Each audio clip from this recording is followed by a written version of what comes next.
You're watching This Is Exclusive. I am Shivangi Shukla. Let's start with our first exclusive right now. Robbery theory of the Amravati police has fallen flat, viewers. Now remember, Kole had 35,000 rupees on his person and he still had all the gold chains in his neck. That means nothing was stolen from him. Arguments were made inside the court that this does not look like a robbery at all. So the robbery theory there has completely fallen flat. The question we're asking is, was this a deliberate cover-up? This is a Republic investigation. The family also saying the newspaper misled, saying that robbery was there, a deliberate cover-up attempt. The family says police did not verify the robbery narrative. Was police told to go slow in this case? The family questions misleading narratives. Was it all planned to derail focus? So far, viewers, 7 arrests have been made, and was there a directive to drag their feet on the case previously? Let's have a look at this report.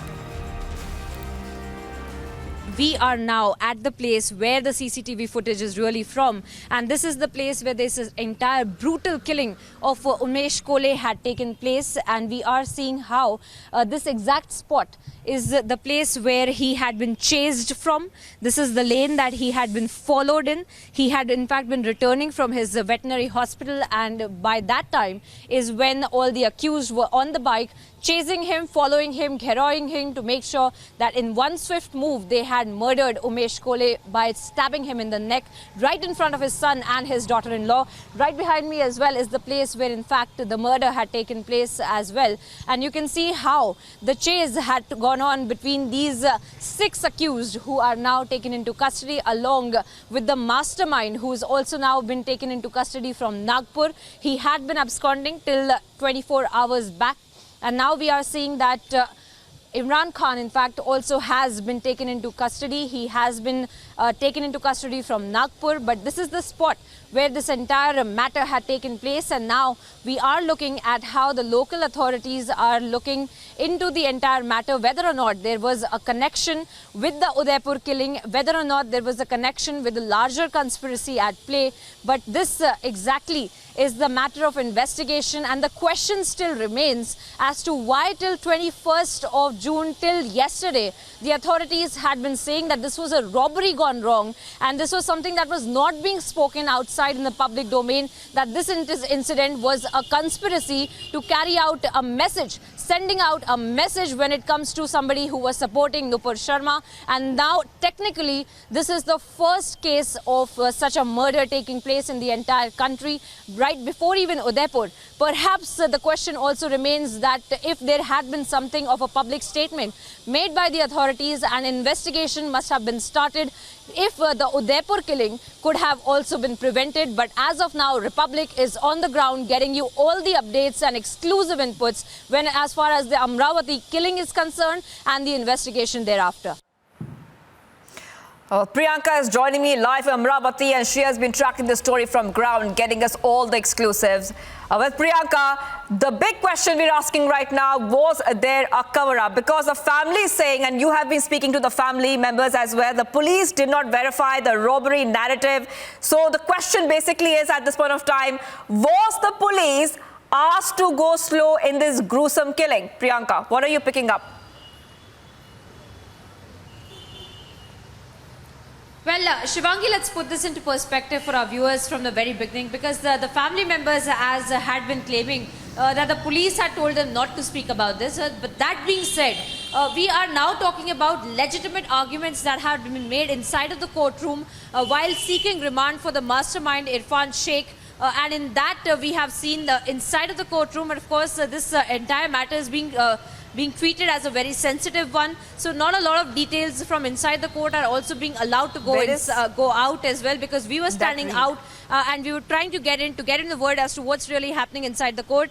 But we are learning the exclusive details of the remand copy as well. Now that really makes sure that the entire theory of the Amravati police claiming that this was a robbery falls flat.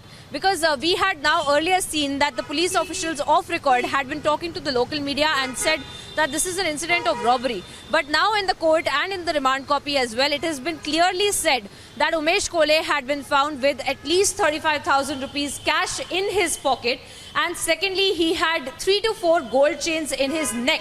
Now he had been attacked in his neck itself. And if in case it was a robbery, the accused in fact had all the access to snatch those gold chains as well. So prima facie itself, the argument or the theory of the Amravati police completely falls flat, that they immediately treated it as a robbery because they didn't have all the details. But that being said, these were details that were right in front of them. These were prima facie evidences. This was in fact chains and cash that had been taken from Umesh Kole from his person after he had died, after he had been attacked by all of these accused as well. So the question still remains as to why there was not a proper investigation that was done, and if it was done, why was there a cover-up? Because we are seeing the timeline of this entire investigation. It took 2 to 3 days for one vehicle to be seized by the Amravati police to find out what really was the link of the CCTV footage, and if they had the CCTV footage, why it took them so long to actually take the accused in the custody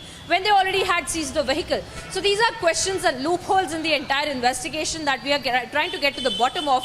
But even prima facie, even the arguments in the court are very, very obvious. They are in black and white, claiming that even prima facie it didn't even look like a robbery. So it remains to be seen why Amravati police treated it as a robbery. Now that being said, there are several other details from the remand copy of Irfan Sheikh that we have gotten that really put this entire case into perspective about how there were terrorist links and how there was an international angle involved. But as of now, the entire theory of the Amravati police treating this as an incident, as a robbery, falls flat, and there has to be answers as to why it took them so many days to come forward and actually accept that this was a case related to Nupur Sharma. Shivangi, for now, back to you. Priyanka, stay on with us. You had spoken to the brother of Umesh Kole, and it was a very heart-wrenching conversation. I want our viewers to listen to it and see exactly what was said from the family members. We are now at the place where the CCTV footage is really from. We all know what happened in Udaipur, but before that happened, there was another incident that took place in Amravati, right here in Amravati in Maharashtra, where one more person, in fact, had been completely victimized, surrounded, and there was a conspiracy that had been carried out to make sure that this one person, Umesh Kole, had been stabbed in the neck just because he had also shared supportive messages and posts with respect to Nupur Sharma. Let's get on a word with his family members, Mahesh Kole as well. Sir, ये बताइए क्या exactly घटना हुई थी उस दिन? पहले मैं ये जानना चाहूँगी कि 21 जून के दिन की घटना है ये। सीसीटीवी फुटेजेस हमने देखे कि किस तरह से पूरा घटना हुआ था कि 6 लोगों ने घेर के उनके ऊपर हमला किया। ना खाली वो, उनके बेटे वहाँ पर मौजूद थे, उनकी बहू वहाँ पर मौजूद थी और उनके सामने ये पूरा वार हुआ। I am sorry to make you repeat it, पर अगर आप बता पाए हमें कि क्या हुआ। एक रोज़मर्रा के लाइफ में जैसा वो दुकान बंद करके निकलते थे, वैसे वो घर दुकान से निकले और जाते टाइम उनका बेटा एक 10-15 फीट पीछे था और वो आगे चल रहे थे। तो सडनली उनके लड़के ने देखा कि किसी ने उनके ऊपर हमला कर दिया है और वो नीचे गिर रहे हैं। तो नीचे गिरते टाइम उनके गाड़ी के लाइट में उन्हें दिखा कि एक दूसरा आदमी भी उनके गाड़ी के सामने से ऐसा हाथ में चाकू लेके जा रहा है। तो इसने चाकू देखने के बाद में अपनी गाड़ी की स्पीड बढ़ाई, गाड़ी छोड़ दी और भागते हुए गया। तो उन लोगों को जब ये देखा कि ये भागते हुए आ रहा है तो वो दोनों भाग गए और एक पहले से एक आदमी गाड़ी पे बैठा हुआ था, ये दोनों उस गाड़ी पे बैठे और तीनों अपने भाग गए वहाँ से। ये क्या हुआ था उस टाइम पे, क्योंकि उनके बेटे वहाँ पर मौजूद थे, उन्होंने आंखों देखी, हमें भी पहले बताया था कि किस तरह से ये चीज़ हुई थी और 6 लोग वहाँ पर मौजूद थे और ऐसा कहना है कि पहले से ये कंस्पिरेसी रची गई थी, साजिश रची गई थी। कुछ 2-3 लोग पहले से आकर देखा जाते थे कि उन्मेश को ले कहाँ ट्रैवल करते हैं, उनकी रोज़मर्रा की ज़िंदगी कैसी रहती है, तो उस हिसाब से उनके ऊपर अटैक किया। हाँ, अभी कैसा है कि 3 लोग जैसे वो दुकान से निकले तो 3 लोग ये कॉर्नर पे थे। अभी हमें तो मालूम नहीं था कि, लेकिन वो सीसीटीवी कैमरा में हमने भी देखा कि 3 लोग यहाँ से बता रहे हैं। With video journalist Vipin Maurya, I am Priyanka Sharma for Republic. Priyanka, we just heard that conversation you had with a family member, and what is very interesting is that he said that what he shared was a forwarded post. He did not write any post. And as the police is investigating and also looking at different angles in this case, this actually tells us a lot about what kind of killing this was. And many narratives are coming out from this case, Priyanka. Well, Shivangi, let's talk about again what has really transpired in the court, because that really puts the entire case into perspective. That really puts the entire investigation into perspective. Because as we have been talking about, that is there a link between the Udaipur issue, the Udaipur incident, and the Amravati killing? Because technically this was the first case of a murder that had been registered in the country with respect to Nupur Sharma's comments. And as you rightly pointed out, that the family members in fact have been saying that Umesh Kole himself did not write a post. He had just forwarded a post as he had received, and a little later he had also deleted that post, for which in that group that the post had been shared, there had been several phone calls that had been made to Umesh Kole and his friends as well, talking about how they need to come out in the public domain and apologize for the comments that they have made in support of Nupur Sharma. Now that being said, there are also inside of the courtroom in the remand copy as well, the details of which we have accessed exclusively. It really spells out as to how there might be a link of an international terror funding link that the investigation authorities are going to look into. Perhaps why the NIA is also taken over the case. The FIR has been registered, and we are expecting that the NIA will also seek remand for the accused as well, so that they can carry out their own investigation, interrogation as well. And of course, as per the procedure, the police will have to hand over the evidences, the pieces of evidences that they have collected so far. But as of now, we are seeing that there is a link that is being investigated by the authorities of a terror funding angle, of an international funding angle, and also an NGO that was being run by the mastermind Irfan Sheikh, and how he was running that NGO as a front for making sure that the donations were coming in from other countries as well, and that money was being used for these kind of activities. Now, this is all something that is mentioned in the remand, so technically that means that the police have reason to suspect such a thing to have happened. They do not have proof, but they have a reason to suspect, and which is why they need time for interrogation and investigation, and that is why the remand has been sought for. But that also gives us a hint as to how much the police is looking into this matter, and how much they are investigating into it with respect to the Udaipur incident, and also the international terror angle that they are now looking into with respect to Umesh Kole's gruesome murder.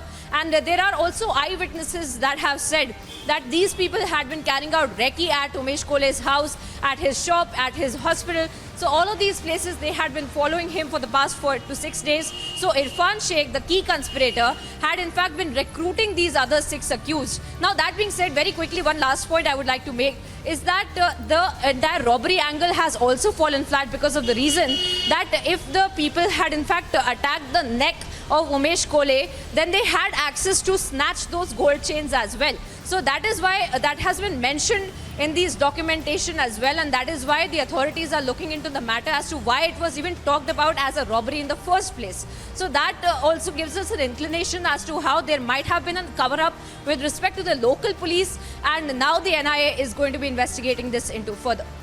Right. Now, Priyanka, we have exclusive details of the remand. We have been told that there were call recordings that would prove that there were people who were following Umesh. Remember, this is what the family member also told you, Priyanka.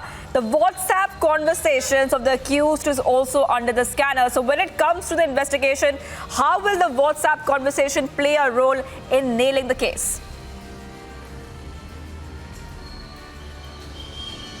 Well, pieces of that are mentioned in those exclusive details that we have gotten for our viewers, Shivangi. And if I could spell that out, there are several parts of the investigation that are now going to be with respect to how there was an NGO that was run by Irfan Sheikh.